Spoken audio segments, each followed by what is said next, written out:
From paintings on caves to minstrels going town to town to watching OJ's Bronco chase live with our own eyes, we all, in one way or another since the beginning of time, seek and devour what is happening. News. At its best, news is unbiased, factual, challenges our ideologies, but in a world where we can bear witness to news events now unfiltered and unexplained, where we can tailor the facts to fit our own view of the world, are we facilitating a future where news will morph into propaganda? Facts should matter. I'm Kevin Frankish. Try to keep up.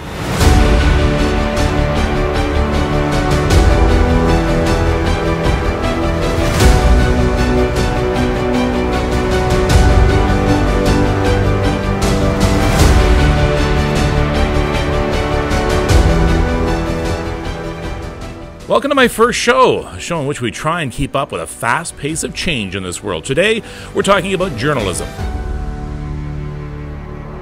We're on set of The Agenda at TV Ontario in Toronto.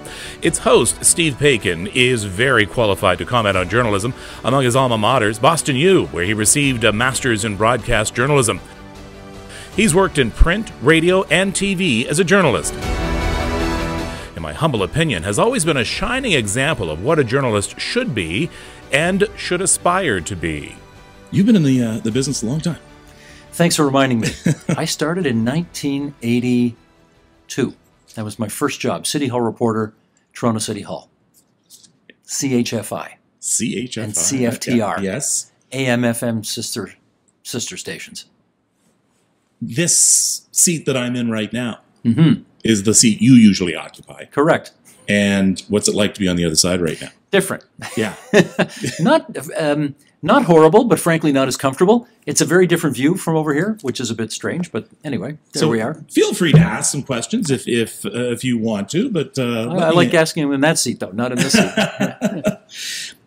I'm concerned about which direction we're going with journalism, and I'm not so much concerned for the industry. I know the industry is in a major state of flux right now. I'm more concerned about the viewers, the readers, how they are served, because I'm seeing more the danger more and more of fake news, of news that is slanted towards one ideology over another. Should we be really concerned, or is this just something that you think will pass? Well, I don't know that it's going to pass, but it certainly, we are where we are, and I don't think it does people of our generation any good to bemoan the way it was and pull our hair out about the fact that it can't be that way anymore. That's just the facts. The fact is, it's not going to be the way it once was. Local news is not going to be a license to print money anymore. Newspapers no longer can just open the front doors and have advertisers beat a path to their doorstep and fund all of the activities they want to fund. That model is broken. That model is dead. We've got to figure out something else going forward. And if we don't, you know what? I don't even want to think about that. I don't even want to think about if we don't. We have to. We have to figure out a way to satisfy the innate curiosity that human beings have about how the world works, and the people who still want to make it their life's work to tell those stories and find out that information and satisfy that yearning for human curiosity, they will figure this out. I really believe that. I'm not sure how, but I think they will. You know facts matter. I know facts matter. Yep. I'm not so sure that the average consumer of news realizes the importance that facts matter, that statement. I agree. We seem to be in a place nowadays where everything is tribal, which means if you're part of my tribe, I'm going to believe you regardless of whether empirically provable facts say something else. And if you're in that other tribe, I'm not going to believe a single thing you say, even if empirically provable facts support what you have to say. That's a problem, because when we came up in journalism, we appreciated the clash of ideas, and we appreciated that if I made a good point that you hadn't thought of, and you were open to that point, I could change your mind, and of course vice versa. I'm not sure we live in that world anymore. We live in a world now where nobody seems to be interested in what the other person has to say. We've stopped listening. We're more interested in just bloviating and pontificating our talking points. Bloviating? Yeah, bloviating. I like That's a good word. It is a wonderful word. You see what journalism gets you? See what Boston U does for you? Well, that's what, we've got to get past it. We've got to figure out a way to make people, as you say, understand that if we're really going to be smart and understand the world in all of its profound complexity, we may actually have to listen to people that we don't necessarily agree with.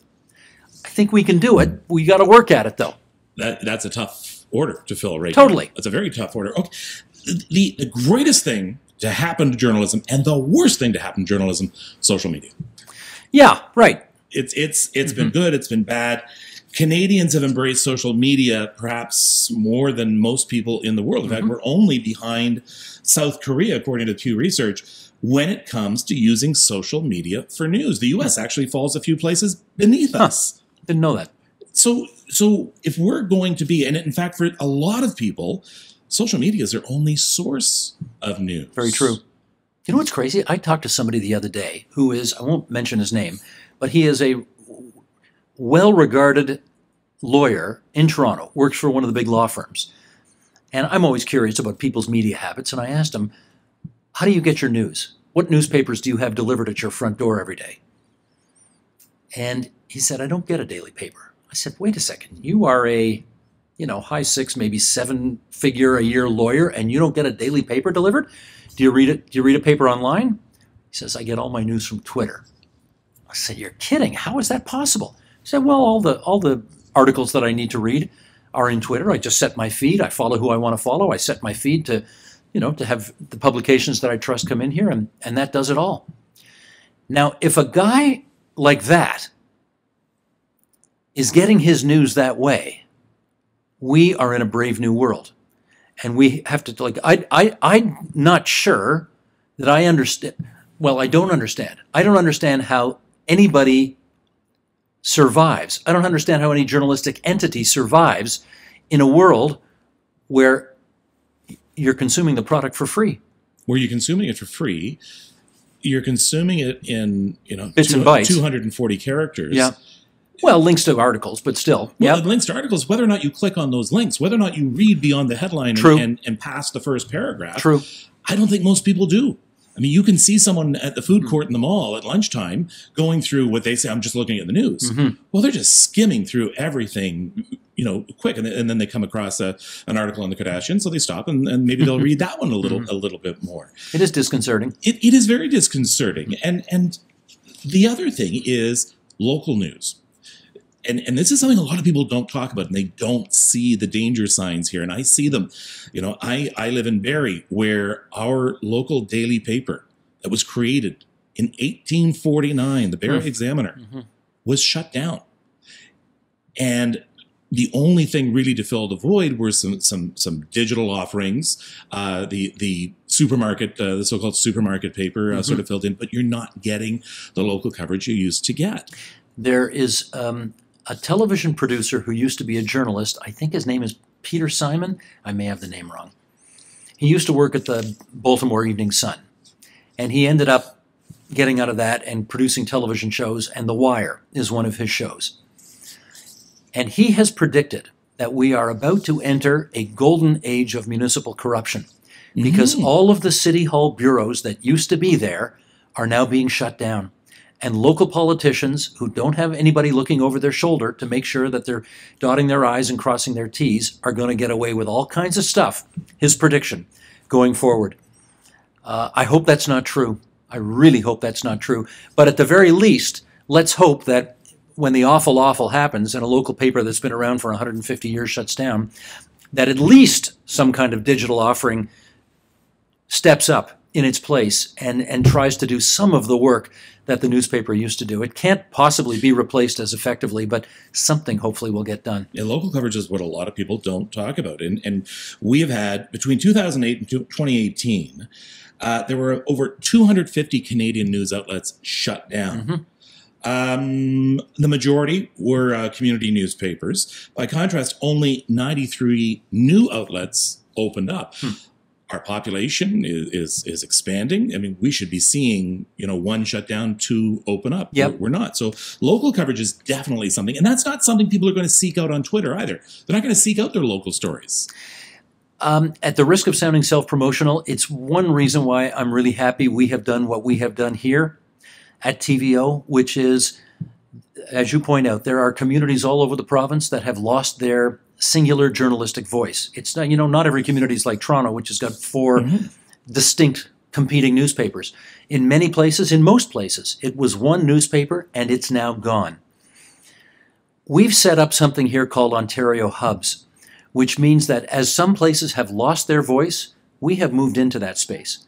We've got a hub in Thunder Bay, we've got a hub in Sudbury, Kingston, just set up a new one in Ottawa, have one in southwestern Ontario and London.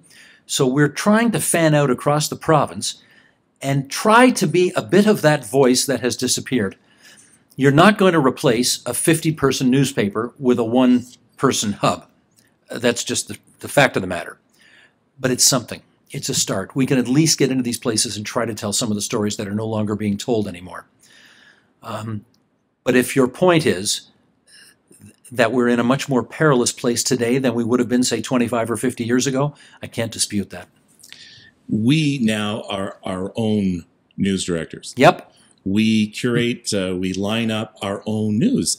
And quite often, for some people, that means only clicking on stories that you agree with. Live in the bubble. And I think it is more important, actually, to look at things you disagree with, just to make sure that you can see the other side, that you maybe change your mind. But we are now just living in that bubble, where if you're a liberal, you are going to be looking for liberal ideals. If you're a conservative, you're going to be looking for more right-wing ideals. And so there is that danger there. So we have talked in the past about maybe it's time to teach news consumption in school to the masses. Love it. Let's do that. Let's do that. Young people already in school take civics classes, so they are learning about responsible government. They are learning what the premier does, the prime minister, the mayor, the lieutenant governor. They're learning this stuff. Let's add a little something to the course. Let's add a media literacy component to that course.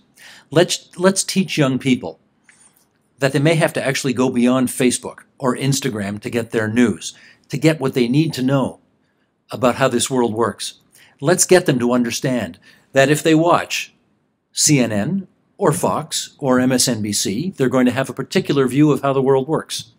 Let's get them to understand that if they read the Toronto Star, that's going to be perhaps a different place, editorially speaking, than the Toronto Sun.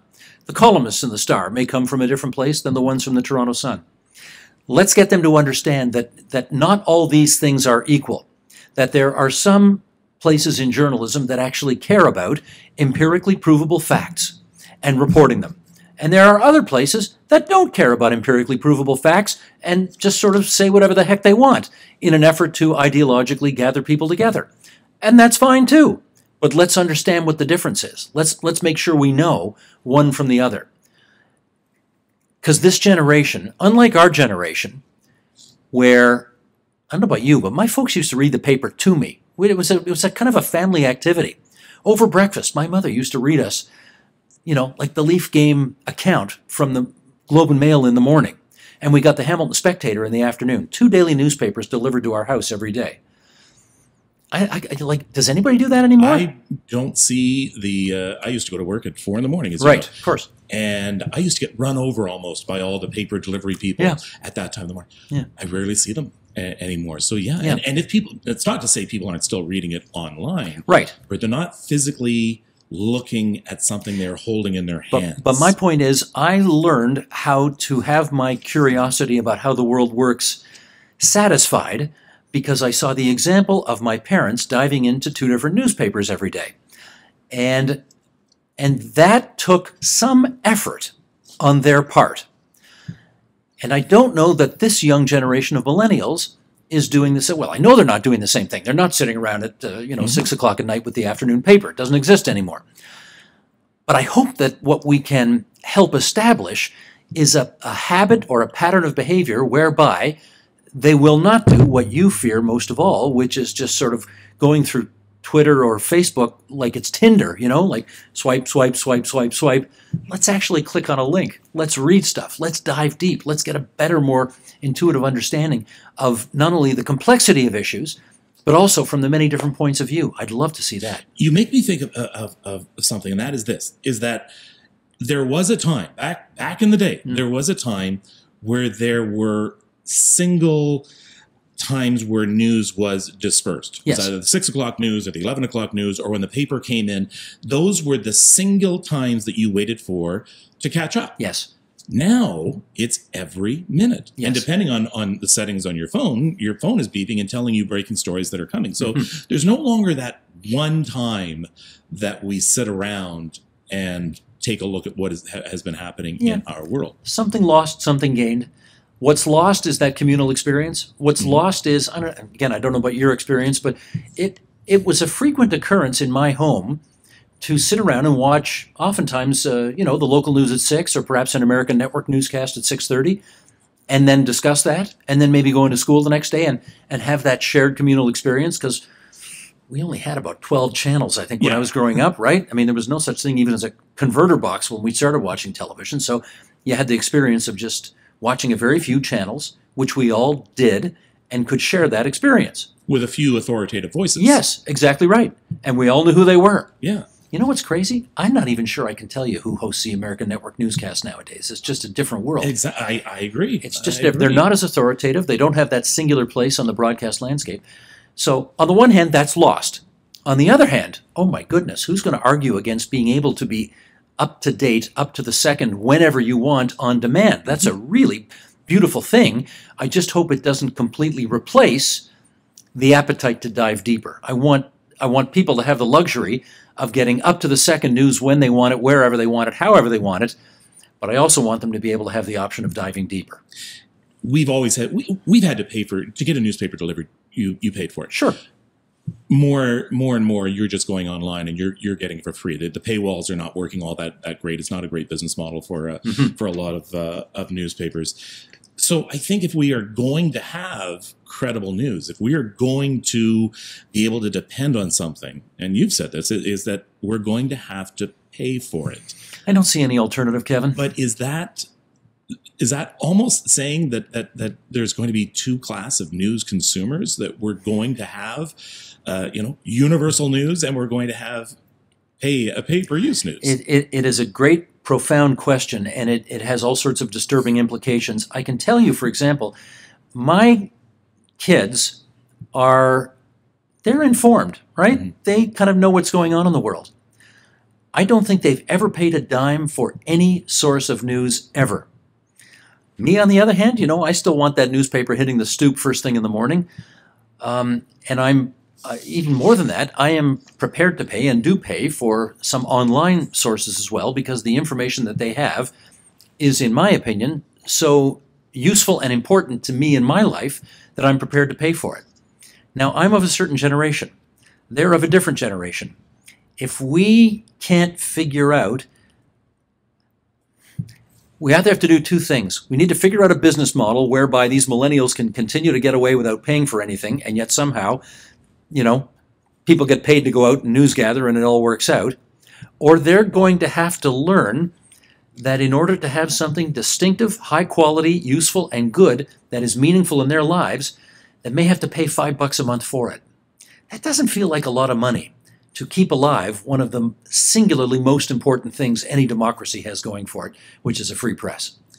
What are some tips maybe that we could provide for consuming news properly? And I mean, I can throw out the first one. So when you click on the links, read more than the second paragraph, get some context to the story.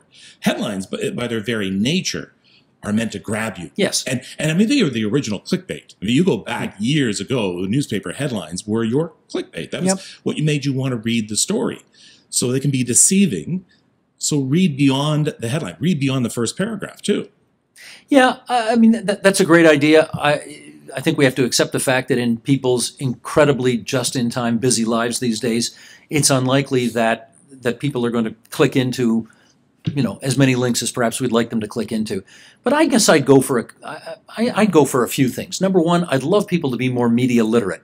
I'd like them to understand that what they read and supply your own name here, in a high quality, where empirically provable facts matter kind of publication, that there is value in that. Whereas in some, free rag that doesn't care about facts and that is just providing ideological claptrap to keep whoever happy. And for the left and for the right, I'm not making a partisan comment here. I'd like people to see the distinction between those things. It's important. I think it's still important that people respect empirically provable facts and the journalists who try to tell those stories. And for those of us who don't, and who get out of line, and who abuse the trust we have to do the jobs that we have, well, shame on us. We've got to be good. We've got to be better than we've ever been before. We're not enemies of the people. And we shouldn't give people any excuse to think of us that way because we don't do our jobs well. So that's number one, media literacy. Number two, let's really try to figure out the business model going forward. Let's really try to figure. I love the fact that a million flowers bloom on the internet these days. You can just find out anything you want at any time from any ideological point of view, covering myriad issues. It's phenomenal how much information is available. I've had the misfortune of writing a bunch of books, and I think to myself, had I written those books at a time when the internet did not exist, how would I ever have done the research required to get those books published? Just the notion of going to the public library now and looking through book after book after book. I mean, it's impossible to imagine doing that when it's all available with the click of a mouse nowadays. So let's figure out how the business model can work going forward so we can employ journalists who can get information for us, who can scratch those curiosity itches we have in our life, and who can continue to keep politicians on their toes and ask the important questions that need asking. Those two things would be on my wish list today. One more last question, important question.